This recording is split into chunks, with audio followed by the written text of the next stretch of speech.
basically, this is We Burlesque the podcast, and I am your host, Victor Devon. And today I am in Southern California speaking via Zoom call to a burlesque sideshow performance artist and dominatrix, Miss Vivian. Hello, hello. Hello. Today, just for the record, is September 23rd, 2020. I like to timestamp these because, you know, with the way that the world goes, sometimes Yes. we say things that won't make any sense in 3 days. So, No, it's every day it's different. Yeah.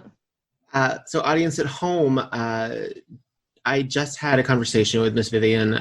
Full disclosure, we've been talking for the last half hour, but that will be featured in the side episode, We Burlesque, the Burlesque Ghost Stories, which will actually have aired before this one. So if you haven't listened to it, please do. Fascinating, interesting stories that you shared, and I really appreciate it. You're welcome. And I learned through that you are a New Jersey native, which I am I'm a transplant, so I count it. Yeah, it does count. You know, you got a few years under your belt, so you're good. Well, you know, I moved with my family when I was 9, and I didn't leave, and I didn't leave until this year, technically. So I think it's fair. Everyone assumed that I was a New Yorker because I did so many burlesque shows in that area. Yeah. And then, you know, you actually don't realize that there are a lot of high-profile burlesquers who are actually in New Jersey. Yeah. They just take the train or drive. Exactly. True. When did you head over to Brooklyn? I originally moved to Brooklyn. I've been kind of all over. I first moved to Brooklyn to Greenpoint 2007 to 2009 with my then husband, and then I went through separation and divorce, and then I moved to Astoria, and I was there for 9 years, and then a year and a half ago I moved in with my wonderful fellow to his place in South Slope, where I am now. Nice. Yeah. Of all those experiences, that seems sort of quintessential New Yorker. Do you find that to be true of the folks you know, that people tend to bounce around from borough to borough? They can, absolutely. You know, it definitely has to, because it's like everything changes from whether it's the rent, whether it's the neighborhood, whether everything has become too, you know, gentrified. There's so many different things that can make you want to move, divorce. That sounds like a pivotal one. Yeah, it was. Had you already lived in New York when you started your performance career, or had that begun already? Oh, yeah. I was living, where was I? Oh, I was living in the Lower East Side with my to-be husband and ex-husband at the time when I started in 2004. Okay. So I lived in Manhattan proper from 2004 to 2007. Okay, so when you were doing that, where were you? I mean, what came first? The sideshow, the burlesque, the performance art, or the smacking people around? Everything started with me becoming a dominatrix in 2002. Okay. So that is the start of everything. And it's stuff that I had been into since I was a teenager, and I started going to goth clubs here in New York when I was like 17, 18. Then I started going to some fetish clubs, and it was just kind of a matter of time until I tried it on a professional level. Mm-hmm. And I thought it would more be a way for me to explore these things and make some extra money, and I didn't expect it to take off like it did and become a full-blown career. Because I've done so many fetish and bondage movies over the years. I've toured, and yeah, and from all that came the modeling and the performing. And the performing first started at our dungeon because we used to have monthly play parties. And in the dungeon was freaking huge. It was Den of Iniquity. It was in Chelsea. It's no more. It closed back in 2006. And the grand dungeon itself was like at least 3,500 square feet. And there was a stage in there. So people would do demos up there. We would do impromptu performances, you know, all those mistresses and stuff. So that was kind of a start. And then just going to all the fetish parties. Like there was one called Black and Blue Ball that was around from the 90s up until 2006 was the last one. And we would like be some of the hostesses for that. And there's a lot of fetish performances. And in 2006, I was fortunate to perform at the last one, and that was my first big show with 4 other mistress friends who pierced my chest, back, and arms all about these huge peacock plumes and evolved me into a bird of paradise. And we did a 10-15 minute installation, and it was at Limelight. Okay. So that, yeah, before it closed and became a mall, and I don't know what it is now. It's still a mall. It was Avalon for a while, and Yeah. then it became like a walking mall. Yeah, my husband has fond memories of Limelight. He tells me every once in a while. I'm doing Yeah. like, well, I shouldn't say probably, but off the record, He had some good he has times. some tales. He has some tales that you can Yeah. read about in his book, in his collection of stories called "Spinning the Record," now available on Audible. Uh, Nice. but so I mean, White Elephant started in the fetish scene as well by sheer nature of us doing like the New Jersey conventions, and a lot of kinky people were involved in those. So we started getting booked at events. We did a Libertine Ball in Philadelphia. I know of Libertine Ball. Yeah, we did that twice, I want to say. Mm-hmm. Possibly 3 times. The early Nice. years are a little murky. It's been 14 years. Yeah. And that was before I started drinking. So so we had sort of that introduction. And I have my moments, but I consider myself a guest in the kink community. But we've interviewed a couple of folk on the podcast before. I have interviewed a couple of folk on the podcast of people in the scene and people who do it professionally. In terms of your work, what do you find the most fulfilling about it, and B, what surprises you to be the most fulfilling, or the most or that you didn't necessarily expect? The most fulfilling is just being able to be fully who you are, and people to not judge you for it. The weirder you are, the better, the more bizarre things that you're into, that you explore, like session, performance, modeling wise, is just so welcoming, and it's really great, especially when I started as a mistress. Granted, it was 2002, so the internet isn't like it is now. So things were still getting kicked off, and the dungeon had a website and so forth, but everything was more still going out and going to parties and events and meeting people. Mm-hmm. And it was just, still, it was such a time of just self-exploration and discovery. And when I would go through certain scenes or, speak to certain people, and there were things about it that I think, oh, this is so weird, people I think I'm insane. And another person was like, oh yeah, I'm into that too. And oh yeah, I've been doing that for 30 years and this. And I'm like, oh, okay. It was like this awakening and this full acceptance, because in the BDSM world, anything can be a kink. Anything you can possibly imagine in this life is being a kink. Brushing your teeth, you name it. There's a kink for everything. And just how that is, and how it's non-judgmental, as long as it's not like kids and animals. It's like people are just, as long as it's full disclosure and everybody is okay and the parties involved, go for it, Yeah, as long as there's honesty involved. Yeah. That as well, and safety first. But it's just so liberating. It opened my mind in so many ways, and opportunities in my life in so many ways, where, all these years later, I'm still doing it. And I have people who see me for 10, 15, 16 years, which is very flattering. And I'd like to think says something in a positive way. I would have to assume, because then that, and I imagine in an odd, or maybe not even that odd kind of way, that it's sort of like finding a therapist or a friend that you can confide in. The learning someone and the trust and what that requires, having to find a new dom after years of having one, I would imagine is very would be a struggle for folk.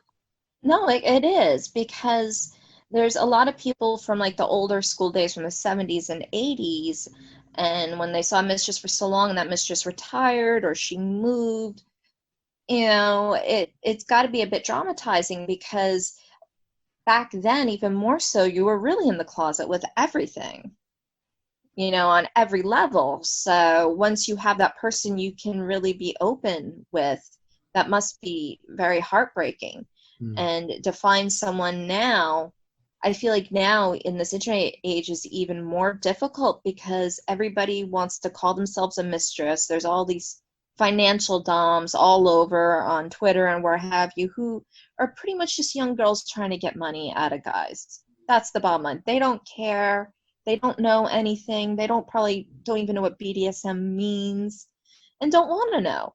Yeah. And the thing that's so heartbreaking is that somebody from the older guard who lost their dom and is looking for someone to connect with can sometimes so easily get baited with one of these kids.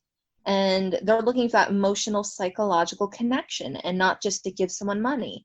They want to meet someone in session and play for 1 to how many hours, however often, and have that experience. You're taking them on a journey, and you're guiding them through that journey and that experience. And, you really have to open yourself to your sub as well. You just can't go through motions, because it really is a give and take of back and forth, and it's an energy exchange both ways, and you can't not care about what you're doing and the person in front of you. You just can't be, oh, he's a real pain slut, so I can just beat the shit out of him. No. Everybody deserves a good warm-up. Even if someone is a full-blown masochist, you can't be heartless. You can do your role play where you're a bit heartless and stuff, but then you always know how to check in with someone, and at the end of the scene, doing the post-care as well. And I think it's just so sad how so many people can get suckered, and then when they come to someone like myself or some of my friends who have been around for many years and are so fantastic, they can be a little reluctant, but it can take a while, and also I guess it's just the luck of the draw for them too. Yeah, and the dealing with people, and perhaps it is the internet. Internet makes us all sort of brave and stupid, and not necessarily consider the humanity of the person on the other side. So they really have the potential of doing, I guess, a lot of damage to a would-be client.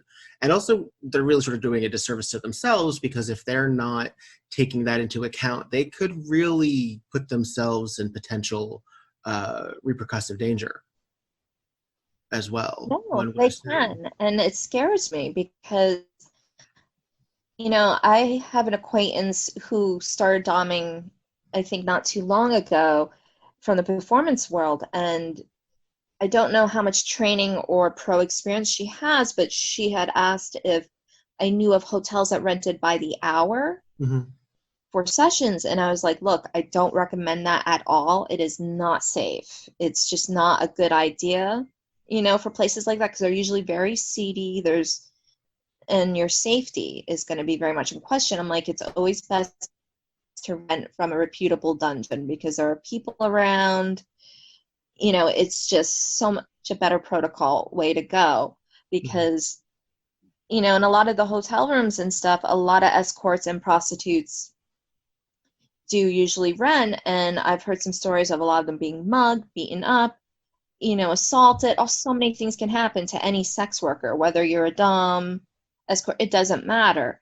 But if you can But be if it's on your anywhere, turf or a safe turf, then at least you have that backing. Yeah. Because I always, I do out calls, but very selective. And out calls are usually to like a nice hotel or someone's home, and it's somebody that I know. Like I've seen them at least a few handful of times.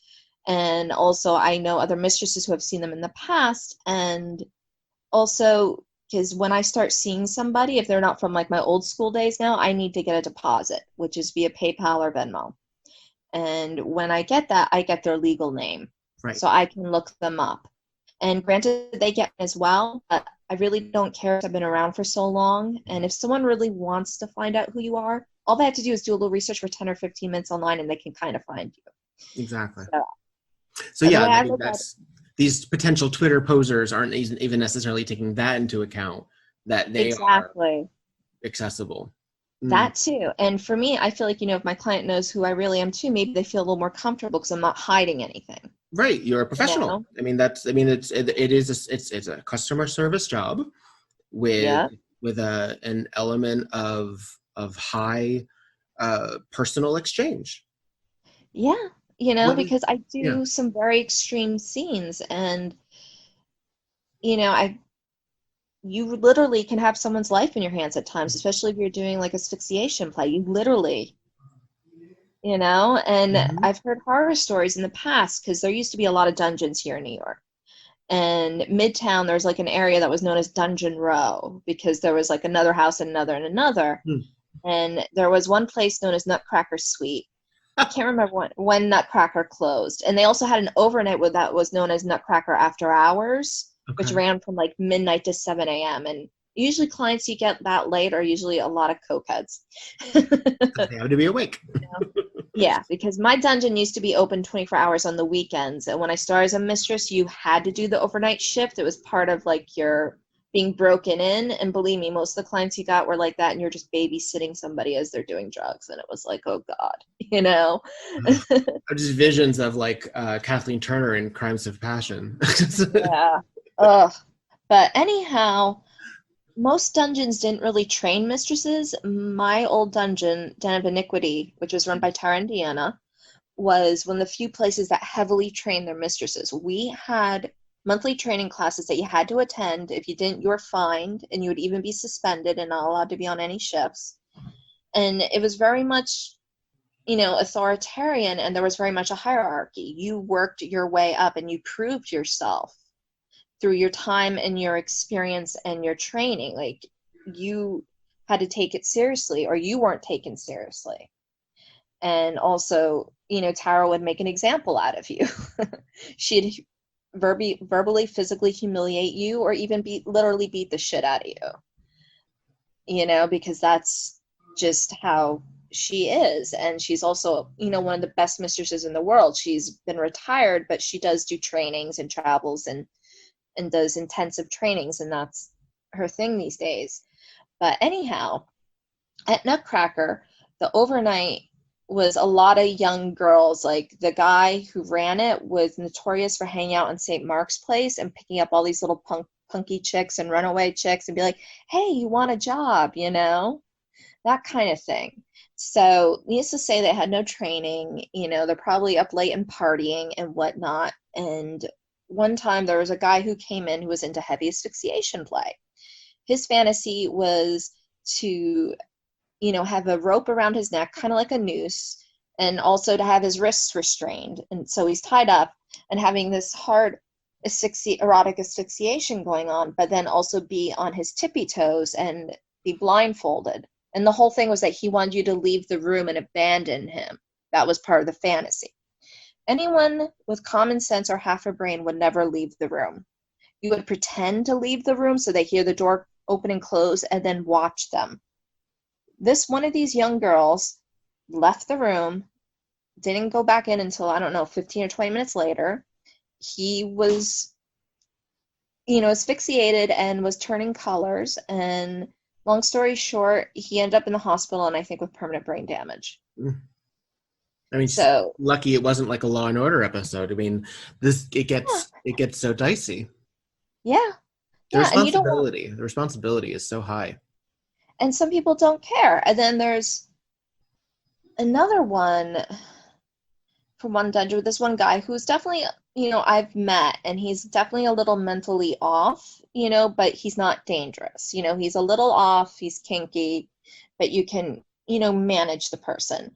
And he had lost a lot of his intestines. He had to have a surgery because he went to a dungeon, was into anal play, and the girl who was doing dildo play on him used first a dirty dildo with no condom, which he wasn't aware of, which I would What a septic think shock. would be more away. And something Yeah. like that must have happened because I remember when I saw him and it was like all the scars and the gutting of his stomach. And I found out he didn't tell me it happened. Another person did. And I was just like, oh, Jesus Christ, like, how could you do that to anybody? Like, how? Yeah. it just and just the lack of regard or care. It's like I'm a germaphobe to begin with, Hmm. but with anything else, even session wise, it's even more so, especially when I do the heavy medical, Yeah. because I know how to catheterize. I do cutting with scalpels. I do the piercing, the play piercing on people. So it's like, you don't mess around. I don't take any risk, and I use medical grade preps and sterilization, which I also use when I do my performances. Hmm. It's like you just don't take a risk. All it takes is that one little moment of being lazy, and then that's all it needs for something bad to happen. And then everyone's life is different from there on out. Yeah, Because you it's also really, have any of the potential mental response to this, because that could be really damaging yourself because you're responsible for it and you fucked up. yeah, Yeah. yeah. Before we jump into more of the performance side aspect of your work, Mhm. what is your thought on legalization versus decriminalization of sex work? Is that something that you are an advocate for, or how do you handle that? I think everything should be legal. It really should. I mean, it's truly the oldest industry in the world, and I feel like it is such an attack on women in particular because it's predominantly women who work the streets and who escort more often than not. And I feel like if you made it legal, you tax it, you give people health care, you get rid of so much of the violence because you get these pimps and all these other seedy types out of the way. Plus, it's additional, taxable revenue. So I think it should be, and also just for the safety of all of the sex workers as well. And also, there's just so much stigma, all the stigma about the human body and sexuality, and also so much about the female body. And it just blows me away in this day and age, still in the 21st century, we're still like in the Victorian era in a lot of ways because, oh, this people still look at things as dirty, as filthy as this, and so forth. And I was actually talking to my mom about it last week, how pretty much like how it's okay for a cis man to do whatever he wants sexually, especially, and he's a stud, he's cool, he's this, he's that. He can speak his mind, he's tough, he's strong. But a moment a woman or anyone that's female identifying speaks their mind, is strong, stands up for themselves, or is in control of their sexuality, oh, you're a slut, you're a whore, you're crazy, you're not stable, you're automatically shamed for essentially doing the exact same thing. Hmm. And And that also double in sex work, standard. you're the one to blame, not the customer. A Oh, lot of of times. course. Yeah. Of course, because how dare you? Yeah. How dare you? And it's like for me, doing all these things is very freeing and liberating because I am in full control of myself and my sexuality and who I am and my expression and my art. Because I feel like being a dominatrix is an art as well, Hmm. It's, granted there is no sex or anything, but it is very emotional, it's very psychological, and you are creating this world for somebody for no matter what time it is, you're creating this little alternate universe and trying, and for me, I'm always trying to suck somebody into that third dimension so that when the session is up, they need a few minutes to get back to reality because they don't know where they are. And then I'm like, all right, they really went somewhere. It's like world building, basically. Yeah, it kind Yeah. of is. Yeah. Hmm. Yeah, it How really is. what brought you into the interest in making it more of a public performance, including it, because I know that there are some sex workers who are burlesquers, and I know that there are some sex workers who are um, dancers in some capacity, but Yeah. sometimes it's very split. There's Yeah. no overlap, and the way Yeah. that they perform doesn't incorporate that. Since you have a much more blended history and present, how did that come into play as a decision? It just was natural because when I did my very first performance in 2004, another Dom who was also a party producer was having an event at Opaline, which is now Drom. Yes. And one of my the other Doms pierced me up. She pierced like my chest and my arms, and we did it to like a Dead Can Dance song. So it was really nice, soft, sensual flow, and it was just such an amazing feeling being on stage, and I just kind of got hooked. And I predominantly for like 6 years mostly performed in the fetish world, performing at Black and Blue Ball, at Smack, Bite, like all these different fetish events. And then in 2010 I was just kind of like, I really want to take this and the piercing and all this stuff and incorporate it with burlesque and mesh all these things together, because why not? Because I like, vintage and glamour, and, I'll do sessions sometimes in vintage lingerie and 50 stockings and all this other stuff and kind of Betty Page and whatnot. So I'm like, why not put all these different things together and see what happens? And I just went for it on a whim. And you Pretty decided much. early on to use the same name, or did that just I organically figured it happen? was the easiest way to go, because already having been out there for how many years as a dom and a model, I was like, it's just easier to keep If you everything decide to together. brand that way, yeah. I'm like, it's just easier, and people who are my clients or know me from the dom, they know where to find me if they want to come to a show and to everything. It's just easier. Have you ever had the experience where either a burlesque audience has tried to make you a dom in that space, or vice versa? Where they've wanted me to, how do you mean, like on Basically, stage like, well, or? basically, like in the moment at the space at the event where you were meant to be a performer. Has anyone ever, knowing you that you are also a dom, tried to bring that out in you as like a bonus? The only time it's been playful and fun where I've, doled out some spankings and stuff. So it's all been like in good fun, never where anyone was trying to get like a session or something weird out of me where I felt like I was being taken advantage of. So I've never, felt taken advantage of. But there's been some times where I feel like people looked at me weirdly, other performers, because I am a dominatrix, What where way? it was like, there's been a few times where I've gotten a vibe where it's like, it's okay to do fetish-esque stuff on stage, but in real life, it's not okay. Hmm. Like, there's been a few times where I've gotten that feeling, like just a very weird, where you feel like you're being judged. Oh, And because you're not. It's not just quote unquote an act for you. It's also yeah, your behavior. It's so and who strange. you are. Yeah, Yeah, it's so strange because again, we also still have that with burlesque and the club stripper uh, dichotomy as well.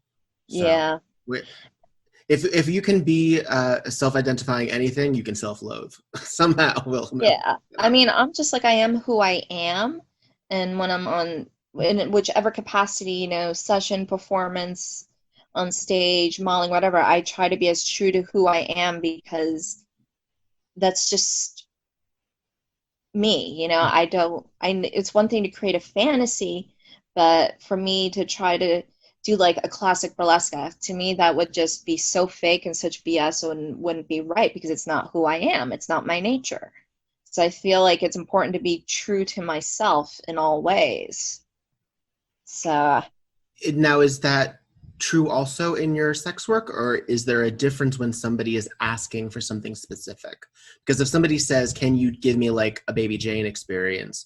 Is that something you can accommodate, or is that just not your vibe? oh yeah, I love twisted role play scenes. They're always fun. But if there are things that someone wants for a session that I'm really not comfortable with, or I also don't think is safe, I will turn them down, and I will refer them to another mistress who I think will be a good match for it. Because, I know, when we're younger, it's like, oh, you want to make all the money, whatever. And now I'm at a point in life where it's like, it's not worth the money to me. You can be a little bit more selective. Yeah, and I think it's important for every dom to be selective, absolutely, because it's like there's no point of putting yourself or that person through a scene when you're just like getting through it. Hmm. There's no point in that. This isn't cheap. It's something that is curated and takes time, and there's got to be something that grabs you, or there's just really no point. Mhm. We all have our off days with everything, but in the grand scheme of things, no. I mean, I've turned down people who've offered me a lot of money for stuff, but I'm like, no, I don't do that. I'm not comfortable with this, and it's not safe, and no. Yeah, I mean, you have to have your limitations, because if you don't address those first, you're going to potentially be in the position where you know too late that was a limit, and that can Yeah. be bad. And also, you don't want to sell your soul. At the end of the day, you need to have something of yourself that's just for you, especially when you've been in all these mediums for so many years. I think that's important for anybody, because you can become a bit numb and more jaded than a lot of people. And you got to really stay true to yourself, because I feel like if you do something for a lot of money, once you've done it, you can't go back. You can't take it back. So that part of yourself is kind of gone in a way. It's about making choices and Yeah. being responsible for all of that, and in addition to who you're working with. Now, maybe not all, but most of the sex workers that I know, and whether they are full service or dom or demonstrative in some capacity, are very frequently partnered or have very serious long-term relationships. And a lot of them credit having that sort of stability to sort of ground. Would you say that that's an essential part of your work, is having that sort of base? It definitely does help, but I've also found just truly being comfortable within yourself and your skin, and fully embracing who you are more than anything. Because if you have any kind of self-doubt or loathing, it's gonna read into anything else in your life, into any relationship, hurt, romantic or family wise. So I feel like, having people in your life who don't judge you and love you for who you are is so important and essential. But also, you got to do the same for yourself. You got to really try to love yourself and not be so hard on yourself as well, is something that I've, learned over the years.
Bananarama? Okay, all right. A band? Yeah. Yes. As a pastor's kid growing up in the 90s, there was a lot of mainstream entertainment that I was sheltered from. Stephen Root, he does one of the voices. Okay. You know him from News Radio. Do I? You know him from Office Space. Do I? You know... Most things, really. So, now that I am an independent and out queer 30-something, I'm finally asking my friends to teach me about all the stuff I missed out on. Wait, Raffi did Beatles covers? Yes, he did. My mind is blown. He did Octopus's Garden. And, Yeah, I remember Octopus's Yeah, Garden. no. I didn't know that wasn't a Raffi original until just now. The Re-Education of Hazel Tart. Subscribe now. Kevin Costner. He was so foxy. I know the name, I don't know the face. I cannot. What is Kevin Costner? Can you just show me a picture of Kevin Costner's face, please? Think of the guy, This is hurting my not head. Cheech Marin, but think of the other guy in Tin Cup. I've never seen that. Do you like movies? Any movies. Old movies, new movies, Bad movies? sad movies. I'm Matt, aka Stormageddon. And I'm Rachel Corky Shank. And together we host Screen Snark, a movie podcast for movie lovers by movie lovers. It's a podcast dedicated to the movies that are in our eyes, on our minds, and in our hearts. Featuring guests of a wide selection of entertainment backgrounds, performers, writers, creatives. So please join us for the casual cinema conversation every other Monday wherever you get your podcasts. And follow us on Twitter at screen_snark, and we'll see you at the movies. All right, we're supposed to do that bit together. That's cool. Hey, this is Victor, and I want to give a special shout out to the Patreon supporters: Joyce, Andrea, Alex, Bo Bridges, Amy, Dollbody, Princess Chris, Ruthless Retribution, Drew, Kelly Blue, Stormageddon, and Rob. Really appreciate it. Thank you so much.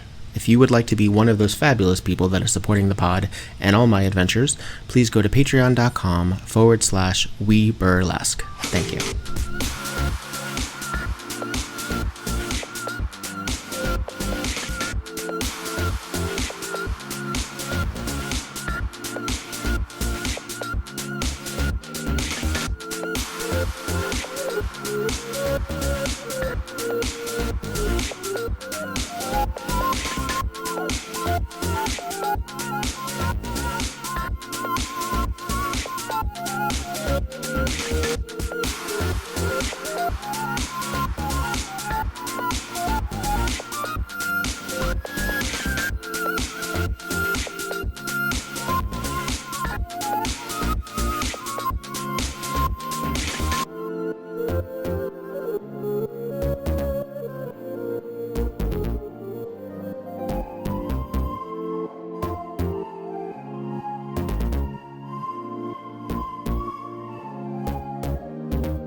When you're doing performance work, when you're doing stage work, the first time I saw you was at a badass burlesque show done by Velocity Child.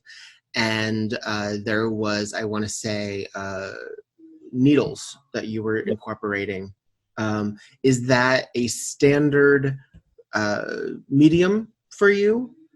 Is the use of blood and the use of puncturing, essentially? It is in a lot of ways. I mean, for me, it's just such an adrenaline rush, and it's so purifying in a lot of ways. And I also like taking something that just that's beautiful and making it edgy and thought-provoking, because I feel like anybody can go on stage and be sexy and pretty. It's not difficult.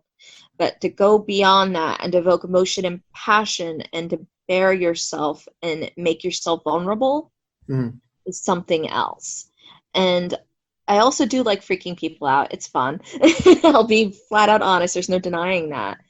But also I'm kind of like, I just don't want to go on there and look glamorous, because I do like the sparkle and the whatever, but I like incorporating it with this raw, passionate, edgy vibe. And also when I do the needles, I feel like it is very purifying for me, especially when I do a forehead piercing and I pull out and let the blood flow.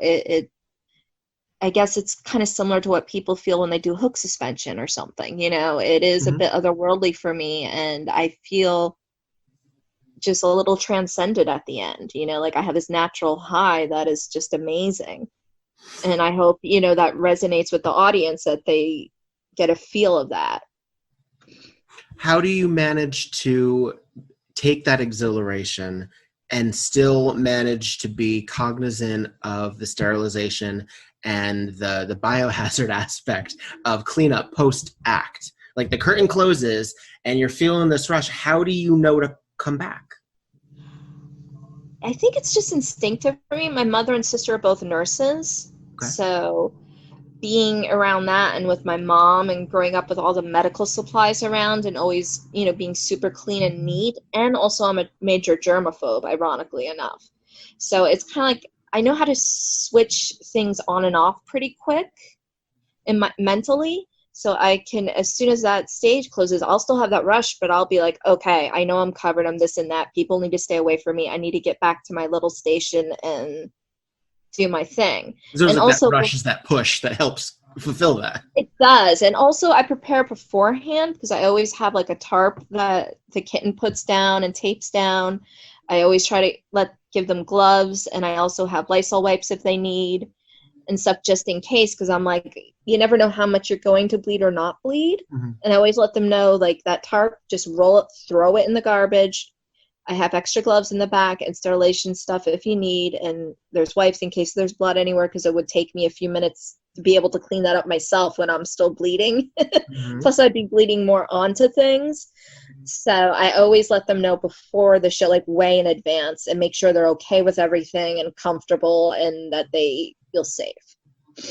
I mean, I guess And I that also, find that helps. I guess that also falls into the being selective aspect and knowing if you're accepting a gig, all of the odds, like everything, to know what you can prep and post work on. Yeah, I always let the producers know, and I always request to have a little area backstage where I can sterilize and prep, just for my safety, that of others, and also just out of respect, because it can be a big trigger thing for some people, you know, and I don't want to make anybody feel uncomfortable or unsafe in any way. So Mm-hmm. Yeah, I think it's a big producer responsibility to make sure that your co-stars and the you know, the kitten or whoever is stage managing knows everything in advance, because to throw that at them on a second seems a little rude. Oh God, rude to say the least. Plus, you know, I don't want to dramatize anybody, you know, and it's like usually, you know, a lot of producers will give a little talk or mention about needles and that it could be a trigger warning type thing for the audience, because in case someone needs to go outside or do whatever, that's the time to do it. So, yeah. When constructing an act or developing it, do you know in advance, or do you work around the insertion play? I don't want to say insertion because that implies, you know, the needles. Orifice. Yeah, the needle or what have you. Is there anything else you use besides the needle? Do you do any other accoutrement? I'm sorry, do I use whatever? Anything? Would you use anything else besides needles for? Mostly just the needles, and then sometimes I do some campy horror with fake blood. Okay. So those are kind of like the main things that I do. And you know that while you're constructing the act. I can do it if you want. Okay. Sorry, my boyfriend was just asking me about dinner. Oh, I understand. I won't keep you too much longer. That's okay, sweetie. No, because he saw the meat in there and he's like, "Are you going to make that lasagna you make?" And I'm like, "I can do it. It might take a while." He's like, "That's okay." Worth it. Yeah. So do you know in advance that you are going to do the needle play or what have you? And does the act is that the center of the act, or does that sort of come later? Do you always do it? Not always. It really depends, because sometimes I'm inspired by a song or by a certain imagery or, you know, a certain character. Like, I guess one random example is that I do a tribute to Rosemary's Baby. It's kind of like my what if version of Rosemary that I just came up with one day, and it has nothing to do with needles. It does incorporate fake blood, but it's kind of, and I do it to Baby Love by Diana Ross and the Supremes. So it's this cute, happy thing, wearing a vintage slip and little bed jacket, and have a baby, and I'm all happy and cute. And then I do my strip tease, and I grab the baby in the basket, and then I have a huge butcher knife.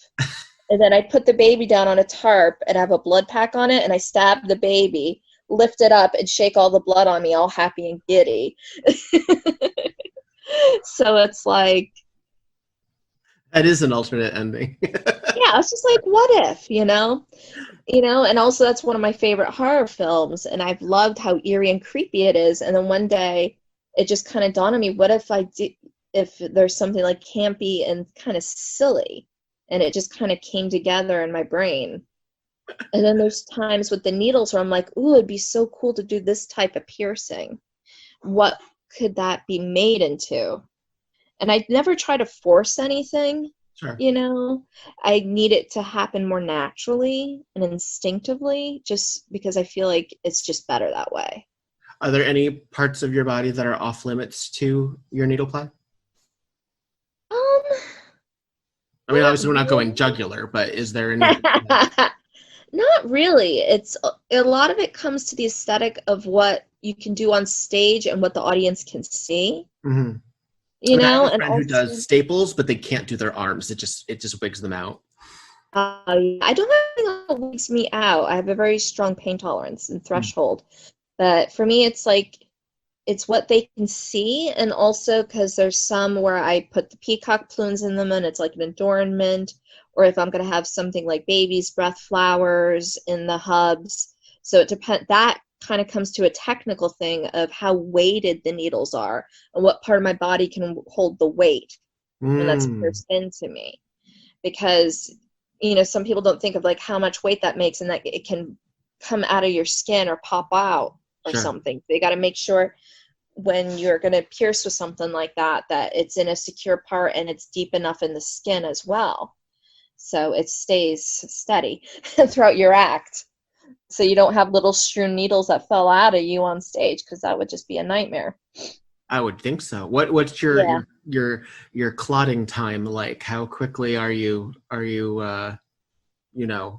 able to put a shirt back on without worrying about? Oh, usually a few minutes. Okay. Because I kind of know my body pretty well, so once I get backstage and I clean up and sterilize, and then especially if I'm really still bleeding a lot, especially like my forehead, the first thing I do is that I'll grab my BCK wipes and I'll stave it and just compress it on my forehead for a few minutes. And then usually after 2 minutes or 3 minutes of that pressure, it kind of seems to wear down. Once I start doing it, it starts to dry up and kind of beat up a little, and then I can kind of clean up. So usually it's just a couple minutes. I've never done anything where I'm like bleeding out, so to speak. Sure. Which is also just dangerous. And Yes. not careful, that means you did something too deep and unsafely. Is there that, Yeah. Is there like an addition to your skincare to make sure that most of this I'm assuming is not for scarification purposes, so you want to make sure that you get back to as much as possible to before. Yeah. What is that? Is there a procedure? Pretty much it's it is knowing your body, and also I do a lot more surface. I don't go too deep because it will take longer to heal, and also if you're going into soft tissue so that's something people have to be very careful of when they do things like that. That one more time. It's just such a risk. You cut out. You said when going into soft tissue. Soft tissue, like if people go through muscle and soft tissue, there's been performers like Zamora, the Torture King, who does amazing stuff where he'll take like a huge piece of like a metal spike and just put it right through his bicep, straight through, like stuff like that. You're going through muscle and tissue, and there's the risk of infection is so very high with stuff like that. And what I do is a safer version of that stuff. Also, just trying to be healthy. I take lots of supplements and stuff, and I take quite a bit of spirulina, especially more when I have acts, because it just promotes a lot more healing in the body. Because it's like chlorophyll, it's like a green superfood essentially, and it causes more healing, I've noticed. And then also, I have arnica, which helps with bruising if I get bruised, because also being an art model, if I have a lot of art modeling bookings, I can't be all bruised and messed up, and my skin needs to be good. And also as a mistress, I'm known for a certain look and aesthetic, so I can't mess with that, so to speak. So it's very rare that I do anything where it takes a little while to heal. And if I do, I try to prepare it in advance as possible, so I don't have to worry about it. Have you explored 21st century doming through technology? The most I've ever done is phone sessions, which I've been doing for years. I've had one or two clients who are interested in doing a video virtual like Zoom thing, but they haven't gone through with it yet. I don't know if they're just nervous or it's uncomfortable, which is understandable. I did start doing sessions again back in June. I try to keep it selective and safe and masks and every other thing. And my friend who owns the dungeon, she's really big on cleanliness and protocol, and she also has these UV lights that she got that are kind of similar to what they're using to put in the subway cars that zap and kill infection. So she has those and times it and puts it in a room and closes the door, and it goes for 15 minutes and sterilizes even more and leaves like an ozone scent in the air. So we're pretty on it with it, and hopefully it all stays going well, so hopefully it'll keep going okay. And I also try to make sure that my clients are healthy. I know what's going on with them, they know what's going on with me, and every other thing. So when you're not corseted or bleeding, what do you like? What are some of your interests or things that you enjoy as a person? I'm a geek. I'm a big history nerd. I love history documentaries or movies and shows that are historical. I love cemeteries. I live around the block from Greenwood Cemetery, so that's like my backyard. I'm really into my pets. I have a senior cat and I have a bunny. Is it like a bunny that is out of the cage? She has a custom pen that's 2 levels that looks like a Gothic church that my cousin built for her, so she's pretty set up. She's a dwarf rabbit, but I want to live in a custom church 2 level. Yeah, right. She's decked out, my girl, and she has so much attitude and personality, and I call her a destructo bun because she can be super destructive.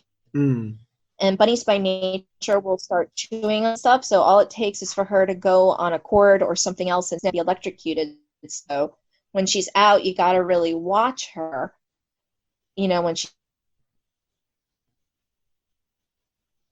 Nope, I dropped you goes again. her home. And it has like the 2 floors, so she's got little stairs, that little ramp that she goes up and stuff. Okay.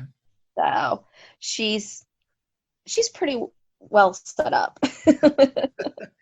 And before I let you go, and I thank you for being so magnanimous and Oh, you're most welcome. kind to chat with me for this length. What has your quarantine life been like? Have you been able to explore new interests, new hobbies, new activities, films, TV? I've definitely gotten into baking, which I think a lot of people have. So I am like a lemon blueberry tart, lemon raspberry. I make bread now. Another thing. Also just being more patient with myself. Goes. And with all the different things I do, I can work 6 to 7 days a week for like a month and a half without a day off. Like always going from one thing to another, and all of a sudden this got me to breathe, to like truly breathe, and I feel more awakened and feel more enjoyment in such simple things. Because before I didn't really have the time to. So I'm really appreciative of that. And I go every week to visit my mom in Jersey. When the pandemic hit, I got a call from her phone, but it was an EMT, and she had to go to the hospital, non-virus. My sister, I think she may have had like a mini stroke or something, but she has early stages of dementia with some short-term memory loss. But she's doing well. She went home back in May, and she lives in a retirement village, so it's independent living. She can care for herself well. But she gets caught like in conversation loops or can get confused a little on and off. But it's nothing too bad right now. But I go every week and I visit and I stay overnight. And we do puzzles together and stuff like that. So I feel like, if this whole pandemic thing didn't happen, it would be so hard for me to find the time, which is a horrible thing to say in a way because it's my mom, but it got in me, to be able to have that time and and to be able to focus on her and us and, you know, keeping her healthy and stuff. So that's been like a really intense thing. And the hardest part was just that the thing with the hospital happened to her right as lockdown was happening, and I couldn't see her in the hospital, couldn't anything until she was home. Mm-hmm. So that was really rough. But she's okay, and that's the most important thing, you know? So it's brought us together, and, you know, my sister and I closer as well. So, yeah, life happens in really crazy-ass ways, that's for sure. I just unrelenting. Oh, yeah. Oh, yeah.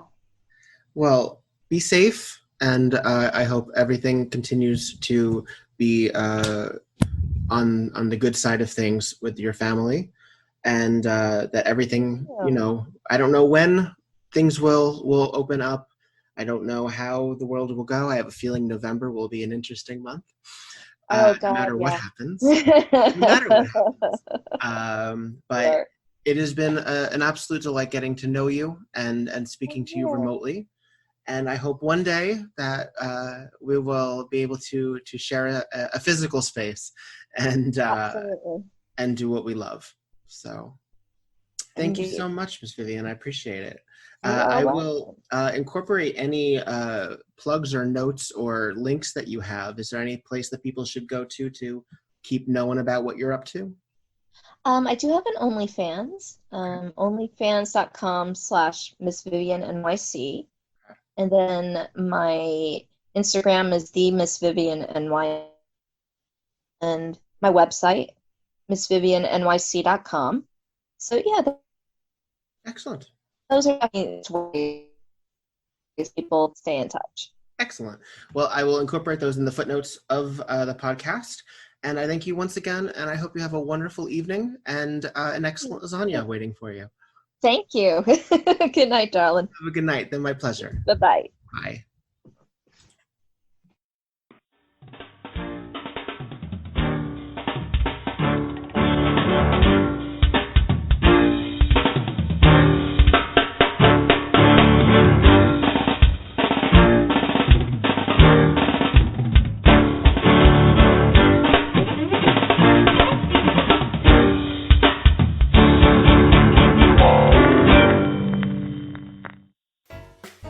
PonyPod, a traveling performers podcast. If you like hearing from traveling performers, please subscribe and leave 5 stars wherever you listen to podcasts. I'm your host, Miss Mary Jane Green, the Trouser Tent Teaser. You can find me on the main social media platforms or by joining my mailing list at MissMaryJaneGreen.com. In the immortal words of Jack Kerouac, nothing behind me, everything ahead of me, as is ever so on the road. We Burlesque, Burlesque Ghost Stories, available Wednesdays all throughout September and October 2020. Find it on the We Burlesque main feed of your platform of choice. Enjoy!